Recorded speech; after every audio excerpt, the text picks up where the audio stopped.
And we made it.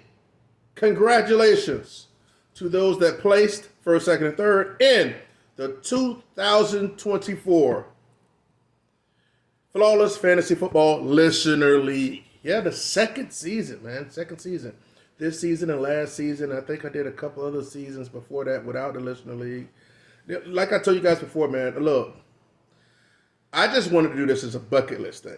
A bucket list thing. It's not something that, and I think I have a pretty nice, very compact type community here. Ones that are in the Listener League and the ones that aren't. But let me tell you something. It was just a bucket list thing for me, and I'm glad I did it, because it's fun. So whenever you're doing something fun, it doesn't seem like work. It's like, so, bucket list things are important. Speaking of bucket lists, before I get to talking about the playoffs of the Flawless Fantasy Football Listener League, one of the things that was on my bucket list is going to Howl or Scream, which is like Orlando has the Halloween Horror Nights. I went to Howl or Scream. I always say I wanted to go to it. I'm here in Central Florida, so, and I decided, I said, okay, I'm going to go to Tampa. So me and my girl went to Tampa, whatever, but I'm going to tell you something. Did Halloween, Howl or Scream in Tampa, Busch Gardens. I'm just telling you right now. I'm not going to skip over it. It freaking sucked. But, it was so basic. It was great. It was old. It was like whatever Halloween Horror Nights might have been in 1985 was what it was like. It sucked. Trash. If they gave me 10 tickets and gave me drink vouchers for the whole night, I still wouldn't take a group of guys and go over there. That's what I would not go. Trash. And they had a bunch of little kids around too, man. Halloween Horror Nights doesn't do that in Orlando. Trash. Don't ever go to Howl or Scream ever. Okay? All right. So that's my little rant about that. But just speaking of bucket list things, I'm glad I did it just to say I did it and I checked it off the old bucket list. Oh, trust me, there's still some more things on the bucket list that your boy got to check off. But I can't talk about it on this platform. All right, let's get to it. Hey, listen.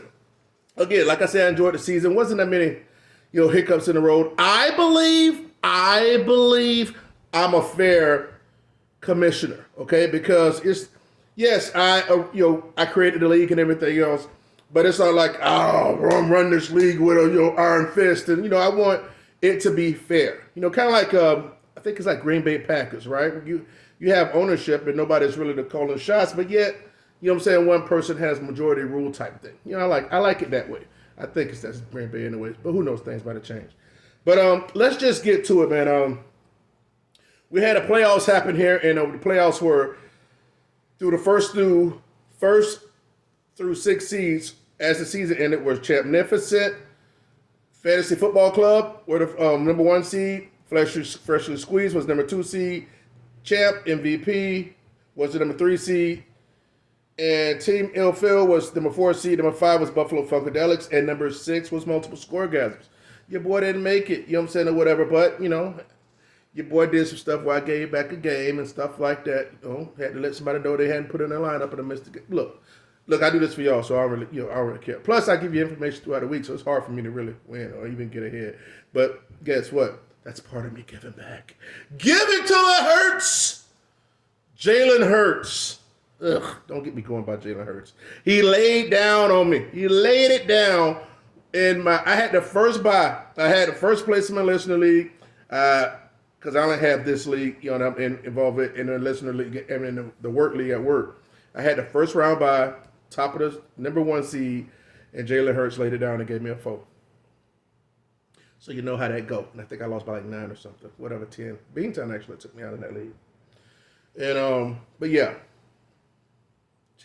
It's something about people taking me all, now I don't say all the way there, but taking me there, right? And then quitting on me. CMC did it to me.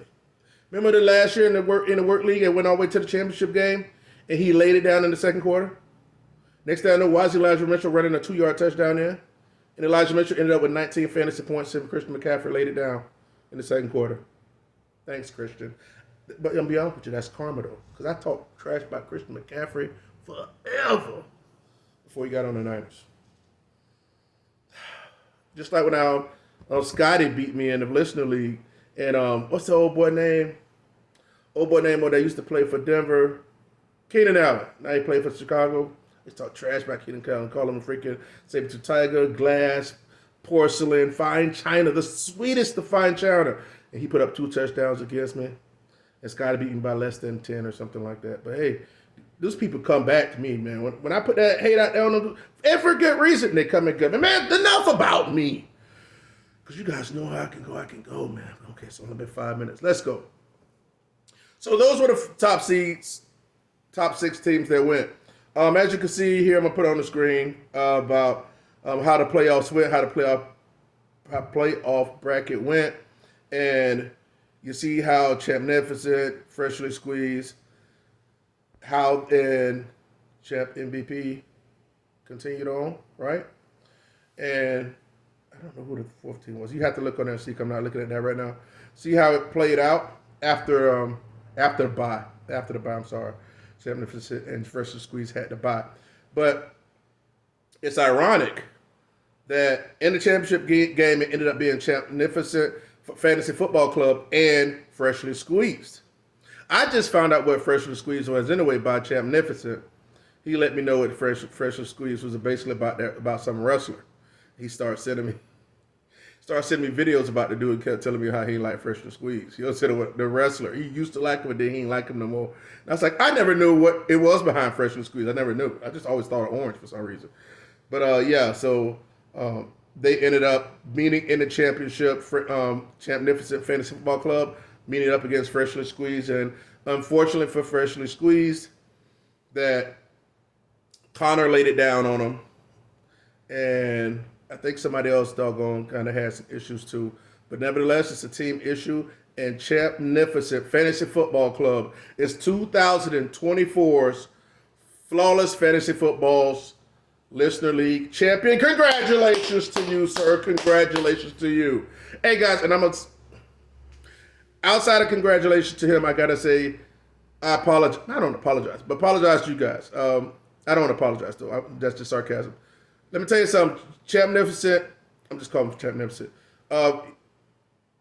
Champnificent is basically a brother to me. He's a brother to me, right? Been known him since 6th grade and stuff like that. So we're really brothers without blood. But let me tell you something.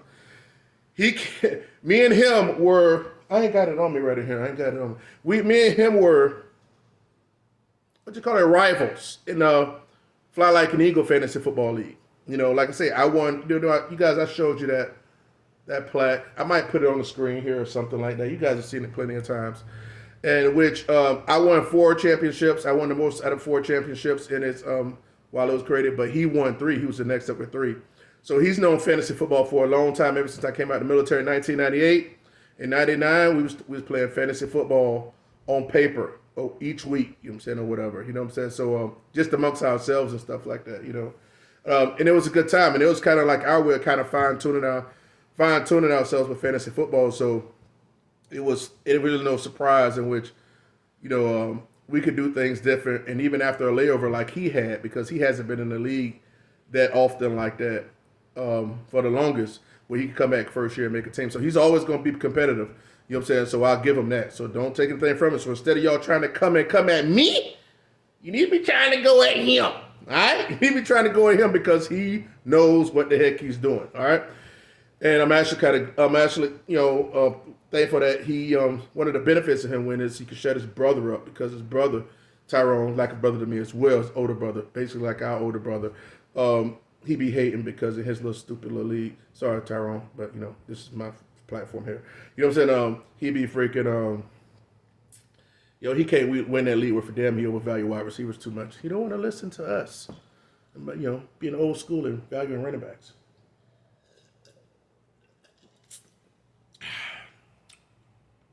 No, it's not, you know, anything alcoholic in here. Right. So, having said that, yeah, so aim at him, don't come at me. So you got somebody else you can aim at.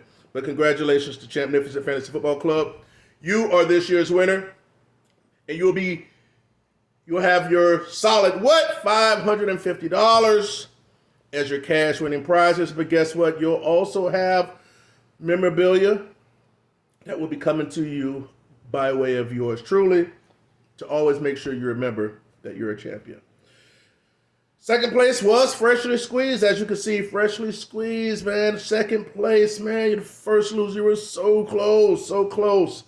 But you had a great team, man. You did great as well. So you have 200 buckaroonies coming to you for your prize money. And number 3 is Champ MVP. And Champ MVP, $75 for you. Basically, getting your money back, basically, as far as with as far as entry fee.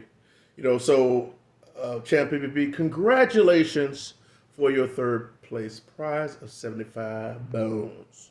Guys, look, I'm in my NFL playoff league last year, man, for NFL.com, and they stopped it. I looked it back up before I started this video, and they're not doing it anymore. It was so damn fun, man. It's crazy, right? Because it was a good format and everything. I see some NFL playoff challenge from a couple of different places. It probably won't be as friendly as NFL.com, you know what I'm saying? But I would like to do something like that because I thought it was fun. And MyFantasyLeague.com actually offers one as well. So I just look at it and see what's what.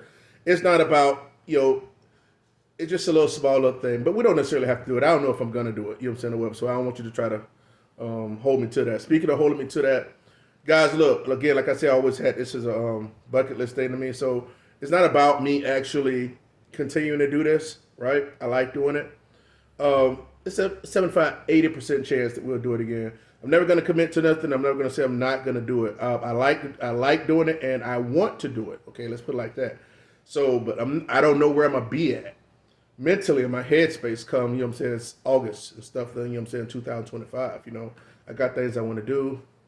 I don't want to be working, at the PO all my life, slinging mail, you know what I'm saying, not that it's bad that I love it, you know what I'm saying. I saw my last check from Christmas, I was like, man, it was hefty, nice, made me ball out one time, made me want to ball out anyway, but yeah, so I never know where I'm going to be, but I want to let you guys know I appreciate you, and I look forward to doing it again, but I just don't want to commit to it. So I appreciate you guys. Congratulations, Champnificent Fantasy Football Club, Freshly Squeezed, and Champ MVP. And congratulations to everyone. I want to thank you and I want to appreciate you. And let's strive to continue to get better and enjoy fantasy football. You guys know how I feel about it. As far as the football in general, I don't believe it's organic. But guess what? That don't mean you can't enjoy it. You know what I'm saying? So, like people go to WWE all the time, and guess what?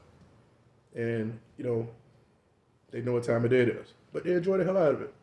And a lot of us still do. You can watch a wrestling match and it be exciting as hell. But when they walked in there, they knew who was going to win. I know people don't want to believe that, but it's a $1 billion industry. Don't get me going. But, everybody will know here that I'm a father's rights advocate, and at my core, I'm a father's rights advocate. I done kind of showed that in the videos before and wore my shirts, So listen, if y'all want to support me, come and start getting heavy on there, start going heavy with content on there. I'm in the business of making sure that fathers are in their children's lives, know how to secure their timeshare in the event of an unfortunate divorce or breakup. So a lot of times as men, we think, I don't need to know that information because me and my girlfriend or my baby mama or my wife is great and we're going to be together forever until God calls us. No, okay? That's not reality and you shouldn't think like that. You know what I'm saying? But a lot of times, too, to be like, I don't want to hear that information, that preventative information. It's negative. It's going to make my relationship. So you're conditioned to think that type of way. It's like we know what to do when our tire goes flat. We know if we're going to fix it or if we're going to call AAA. We know what to happen if we have a flood in our place. We know what to do. But a lot of men don't know what to do when breakups happen and what not to do. How to avoid certain things as far as restraining orders and everything else. If you want to support me, if you want to support me, it don't cost you anything. You can go to my platform, Flawless Fatherhood, and see my big head on there. And I'll be sharing my experiences and things I know and being trying to reach out to the community. Because that's the importance. The importance is to educate men before things happen. So once something happens, they don't get put on a restraining order or they don't make mistakes as far as leaving the home and losing out on their custody. Because once you do that, it makes things a little bit more difficult. That's my passion. It's not for everybody. Everybody's not going to receive it, but the ones that do open up and they receive it, guess what? Let me tell you something. I got my name of my kids on my arm right here, my boys, right? It's Trey, it's Blaine, and it's Bryson. You might not be able to see it right there. One's on a scroll and one's on another little scroll. That's my legacy, okay? Look, that's my legacy.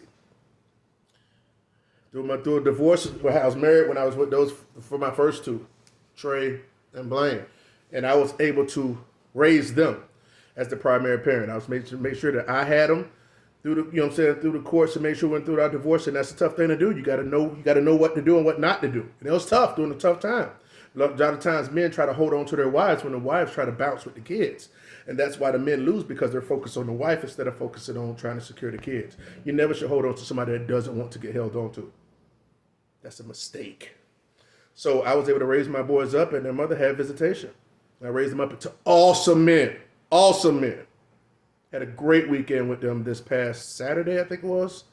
I had all three of my sons. I couldn't, my middle son, that's 22, he lives up in Virginia, so he don't come down because he's a welder, pipe fitter up there at the shipyards. So, but when he come down, I finally be able to get all three of my boys, my oldest one, him, and my youngest one, that I had through an unwed relationship. But guess what? I have custody rights, and I have him equally as the mom. We have a week on, week off schedule. Look, if I can win in divorce and win as an unwed parent, unwed father, and when I say win, secure my timeshare. It ain't about winning. Winning is winning for the child, not winning for me. So my sons can grow up and be the best versions of themselves with me in their lives, equally or more than the mom. Because it's my responsibility. It's our responsibility to raise these boys into men. Having said that, that's just my spiel. So if you like to, go to Flawless Fatherhood and subscribe, man. You know what I'm saying, or whatever. Trust me. If I see some of y'all over there and I see my sub count go up, and I see y'all over there, commenting on my videos and stuff like that, guess what?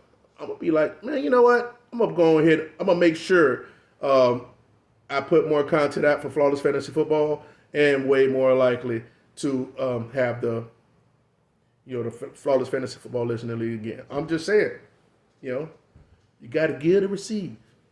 All right, guys. I appreciate you. Have a great day. Flawless Fantasy Football and Flawless Fatherhood, where you hear what you need to hear, not what you want to hear. Great season. Holla at your boy.